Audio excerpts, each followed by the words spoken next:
बिस्मिल्लाहिर्रहमानिर्रहीम। भारतीय film star Saif Ali Khan के हवाले से एक ब्रेकिंग न्यूज के साथ बेनकाब न्यूज पर मैं हूं अदील मिर्जा।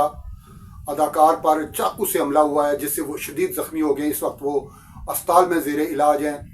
अब उनकी तबीयत कैसी है, ये हमला कैसे हुआ, वो कौन शख्स था जो रात गए उनके घर में दाखिल हुआ और उन पर हमलावर हो गया, इस हवाले से पूरी रिपोर्ट के साथ आपकी खिदमत में हाजिर हुआ हूँ। जिन दोस्तों ने हमारा चैनल सब्सक्राइब कर लिया उनका मैं तहे दिल से शुक्रगुजार हूँ, और जिन्होंने नहीं किया उम्मीद करता हूँ कि अभी वो सब्सक्राइब करके शुक्रिया का मौका जरूर देंगे। फिल्म स्टार सैफ अली खान पर चाकू से हमला हुआ है, शदीद चोटें आई हैं। रात गए एक नामालूम शख्स उनके घर में दाखिल हुआ।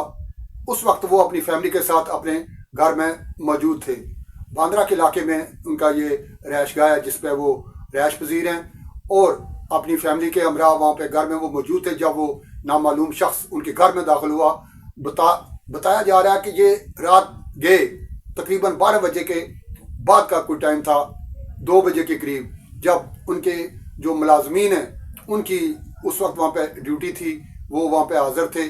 जहाँ मालूम शख्स चोरी के इरादे से घर में दाखिल हुआ तो सबसे पहले उसका साबका पड़ा मुलाजमीन से, जिन्होंने रोकने की कोशिश की।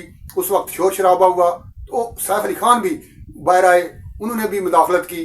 तो उस शख्स ने उनकी कमर में एक तेजदार आला चाकू बताया जाता है वो गोम दिया, और जिससे वो शदीद जख्मी हो गए। ताहम इतने में वो चोर वहां से भागने में कामयाब हो गया, और एमरजेंसी में सैफ अली खान को लैलावती अस्पताल जो कि करीबी था वहां पे उन्हें मुंतकिल किया गया।